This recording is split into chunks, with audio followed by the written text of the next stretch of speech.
Terri Savelle. I'm so glad you're watching today. I want to talk to you about common goal-setting pitfalls and how to fix them. You know, statistics say that 93% of those who set New Year's goals go unfulfilled. So only 7% are actually achieving the goals they set out to accomplish. Well, I believe there are certain pitfalls that we tend to just kind of fall into without even realizing we're doing it.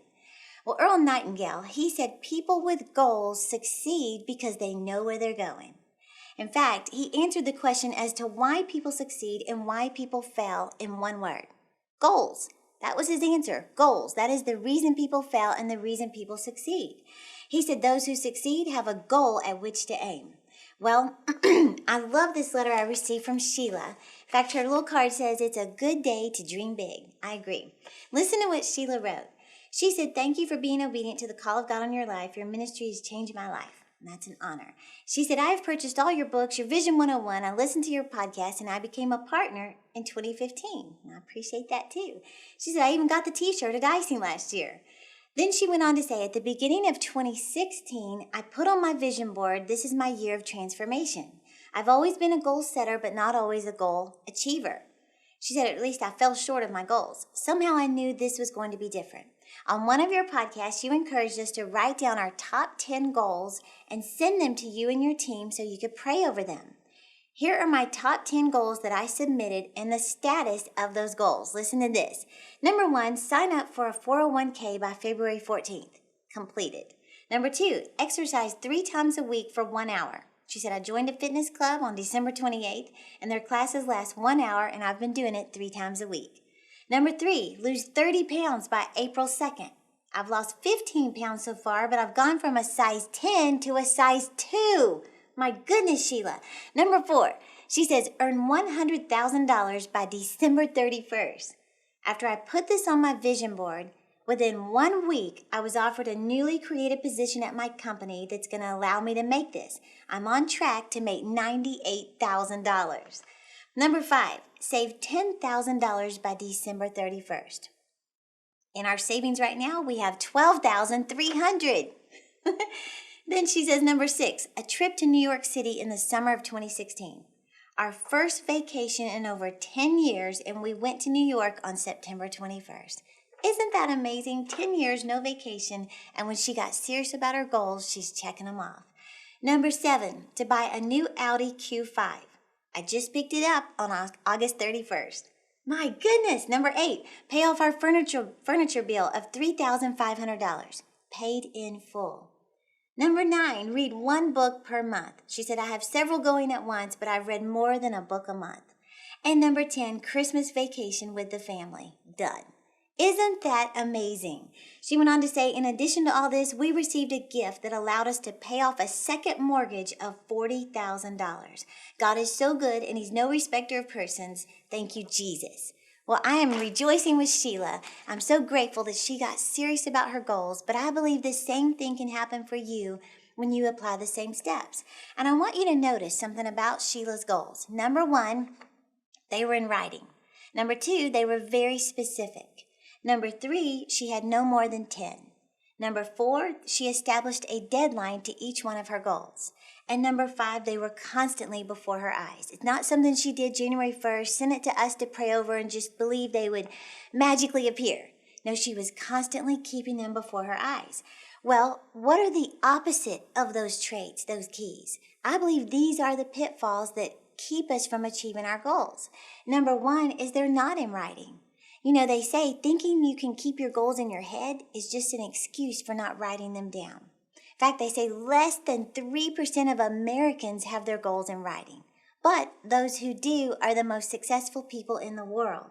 So, you know, I've heard where psychologists say something powerful happens from the head to the hand when you put your goals in writing.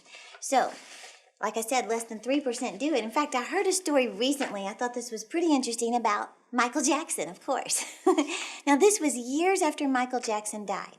They were cleaning up the property, you know, cleaning out things in his warehouse on his property there. And all of a sudden, they found a handwritten note that Michael Jackson wrote to himself at 21 years old. This was back in 1979, and this is what it said. Now, he wrote this on the back of a tour itinerary. He said, I should be a totally different person. He said, people should never think of me as the kid who sang ABC. I will be magic, a perfectionist, a researcher, a trainer, a master. He said, I will look back on the world of entertainment and perfect it. I'll take it steps further from where the greats left off. Isn't that amazing? He literally wrote his vision to himself, and he kept it before his eyes. This was something that drove him, that became ambition or fuel to keep him focused on what he wanted to achieve in life. Well, you've heard me say before, when the vision is clear, the results will appear. So something powerful happens when you put your goals, put your dreams in writing. Number 2, a pitfall is they're too vague. You've heard the phrase that vague goals produce vague results. Well, I want you to notice even with Sheila's goals, she didn't say, I'm going to lose weight. No, she actually put on there, I will lose 30 pounds by April 2nd. Or she didn't say, I'm going to get a new car. No, she said, I have a new Audi Q5 by a certain date. Well, your mind has, nothing to target when you're vague about your goals. When you just say, save money, your mind doesn't even know what to wrap your faith around because it's so vague. So you have to be specific. The more specific, the more laser focused you become, it increases your probability of achieving that goal. Number 3 is too many. Psychologists have proven that when you try to wrap your mind around too many goals, it's just overwhelming and your chance of achieving them becomes smaller and smaller. So they say 7 to 10 is the best. When you're setting your goals for the new year, stay between 7 and 10 goals. Beyond that, like I said, it's overwhelming. And you may have heard that phrase that if you aim at too many targets, you miss all of them. Number 4 is no deadline. Diana Scarf said, goals are dreams with deadlines. So did Napoleon Hill. You've got to have a deadline because deadlines are motivating. They create this sense of urgency. They say the best way to get your house clean is invite company over. Best way to lose weight, book a trip to the beach. Deadlines are motivating.